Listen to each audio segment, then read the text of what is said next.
건강한 요일의 앨리스, 건강 백다방, 저는 일산백병원 정형외과 이재후입니다.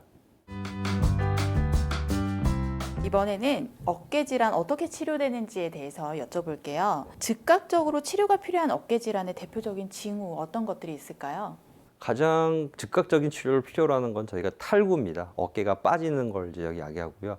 일반적으로 저희가 습관성 탈구, 재발성 탈구라고 하는 거는 보통 10대 후반, 20대 초반에 젊은 남자들에서 이제 그런 스포츠나 그런 활동들을 하다가 어깨가 이렇게 이제 빠지는 그런 경우에 뭐 자가로 정복이 되기도 하고 병원에 가서 또 저희가 정복을 하기도 하고 그래서 이제 그런 경우는 당연히 즉각적으로 치료를 해야 되고요.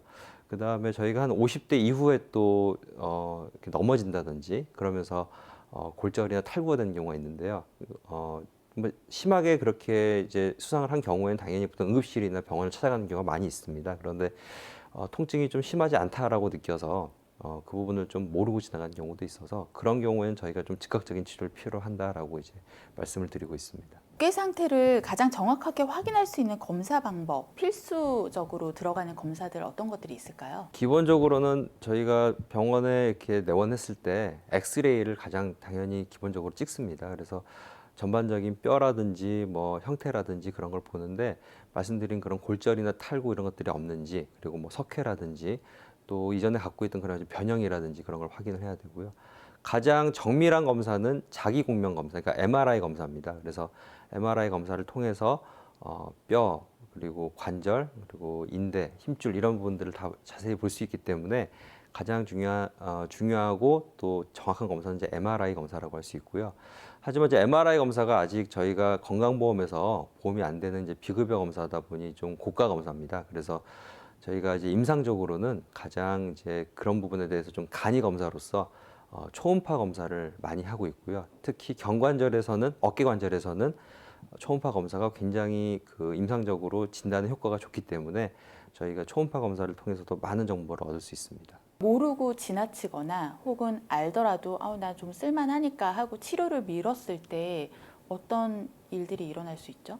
그 아까 말씀드린 이제 오십견이나 그런 부분들은 통증이 심하고 아주 오래 가고 또 야간통도 있기 때문에 저희가 이 통증을 보통 그렇게 무시하기 힘듭니다. 힘든데 만약 그런 증상이 없는 회전근개 파열이 있는 경우에는 통증이 아주 좋아졌다 나빴다를 이제 반복을 하기 때문에 그런 경우에 이제 저희가 좀 이런 회전근개 파열을 어떻게 보면 간과하기가 좀 쉽고요. 그리고 그런 경우에는 저희가 뭐 1, 2년 그렇게 아팠다 나빴다를 반복을 하면서 지나가다 보면 뭐 2에서 3년 정도 저희가 이렇게 쭉 경과를 봤을 때 한 절반 정도는 좀 나빠지는 경우가 꽤 있는 것으로 되어 있습니다. 그래서 그런 경우는 저희 간과했을 때 파열의 크기라든지 또는 퇴축 이런 부분들이 좀 진행을 하면서 치료의 어떤 그 결과라든지 또는 방법이 좀 달라지거나 할 수 있기 때문에 그런 부분은 저희가 좀 간과하고 지나가면 안 되는 부분이라고 생각이 됩니다. 상태에 따라서 치료 방법 어떻게 달라질까요? 우선 이제 회전근개 파열을 저희가 이제 기준으로 이야기를 드린다고 하면은 파열이 부분 파열이거나 아주 좀 작은 파열의 경우에는 저희가 경우에 따라 좀 보존적 치료 좀 지켜볼 수도 있고 또 경우에 따라 수술적 치료를 할 수도 있습니다. 그리고 대부분 사이즈가 크지 않고 한 경우에는 요즘 이제 관절경으로 수술을 하고 있기 때문에 그런 형태의 이제 수술을 저희가 할 수가 있고요. 완전한 파열, 그러니까 전층 파열이 돼서 조금의 뭐 퇴축이 있다든지 등등 이제 그런 게 좀 저명하게 보이는 경우에는 저희가 일반적으로 수술을 많이 권유를 하게 됩니다. 그리고 아까 말씀드린 대로 그런 증상이 이제 좋아졌다 나빴다를 반복하면서 많은 시간이 이제 경과한 경우에는 그 파열의 크기가 크고 퇴축이 심한 경우에는 일반적인 아까 말씀드린 관절경 수술도 가능하겠지만 경우에 따라 완전히 꼬맬 수가 없어서 그 제가 다른 사람의 피부라든지 그런 걸 이식하는 그런 수술 방법을 쓰는 경우도 있고 70대 이후에 이제 아주 진행이 돼서 팔을 거의 거상 올리는 게 이제 거의 안 되는 분들이 있거든요. 그래서 그 정도의 저희가 어떤 그 근력의 약화가 같이 동반된 경우에는 저희가 인공관절 수술을 또 해야 되는 경우가 생길 수도 있습니다. 수술 말고 정기적인 주사나 물리치료로 진행하는 경우도 있잖아요. 주사랑 물리치료 어떤 원리로 진행되고 어느 정도 효과가 있나요? 저희가 오십견 같은 경우에는 스테로이드를 이제 주로 많이 쓰고 있는데 스테로이드는 강한 항소염제거든요. 그래서 그런 이제 소염 효과를 저희 갖는 거기 때문에 통증 완화에는 아주 좀 도움이 됩니다. 하지만 힘줄의 그런 파열과 퇴행성 변화에 대한 거는 이제 직접적으로 저희가 도와줄 수가 없고 또 근래에는 저희가 뭐 콜라겐 성분이 들어가 있는 이제 그런 주사라든지 또는 뭐 증식 치료라든지 여러 가지 그런 주사들을 또 시도를 하고 있지만 아직 여기에 대해서는 좀 더 많은 연구라든지 또 좀 더 정확한 그런 대책이 좀 필요하긴 하지만 그런 인대나 힘줄의 증식이나 또는 치유에 좀 도움이 될 것으로 저희가 이제 일부 좀 예상을 하고 시도를 하고 있는 경우도 있고요.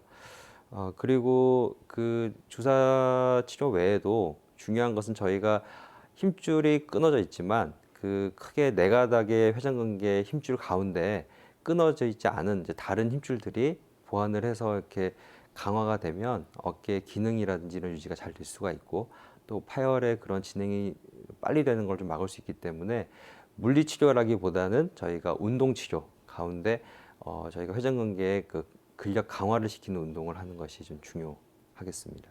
콜라겐을 주입하거나 이런 방법들이 있다고 말씀하셨는데 어르신들은 먹는 걸로 보완할 수 있다고 생각하실 수 있을 것 같아요. 어떤가요? 저희가 이제 상식적으로 그런 것들을 섭취를 했을 때 결론적으로 저희가 흡수를 하는 거는 아미노산 정도의 아주 이제 분해가 된 상태로 이제 흡수를 하기 때문에 결국 저희가 다른 단백질이나 그런 것들을 섭취하는 것과 이게 큰 차이가 있다라고 이제 보기 힘들 것 같고요.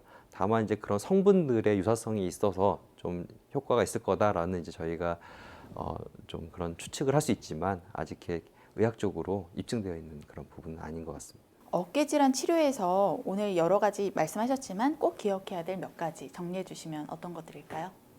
우선은 어깨 통증이 있고 그다음에 관절 운동 범위 제한이 있고 하면 저희가 말씀드린 대로 오십견 같은 그런 경우에 병원에 오히려 더 잘 찾아가게 됩니다. 그래서 병원에 찾아가서 이제 여러 가지 검사도 하고 진단도 받고 하면서 오십견은 도리어 좀 그런 치료를 잘 저희가 받는 경우들이 많이 있는데 말씀드린 대로 그런 어깨 오십견이 없는 회전근개 파열의 경우에는 증상이 이렇게 저희가 나빠졌다 좋아졌다를 반복을 하기 때문에 그런 경우에는 도리어 좀 혼자서 그냥 그렇게 앓고 지나가거나 또 좀 참고 지나가는 경우가 많이 있습니다. 그래서 저희가 이제 그런 회전근개 파열의 경우에는 어떤 지속적인 통증도 있지만 특정 각도, 뭐 저희가 이렇게 멀리 있는 물잔을 이렇게 든다든지 특정 각도에서 이렇게 통증이 있거나 또는 반대쪽보다 확실히 좀 근력의 저하가 느껴지는 경우도 꽤 있습니다. 그래서 이런 것들이 최소한 3에서 6개월 정도 오래 간다라고 하면 한 번 정도 병원에 가서 그런 적절한 이제 검사나 진단을 좀 받고 또 만약에 그걸 조기에 발견하게 되면 적절하게 치료하는 게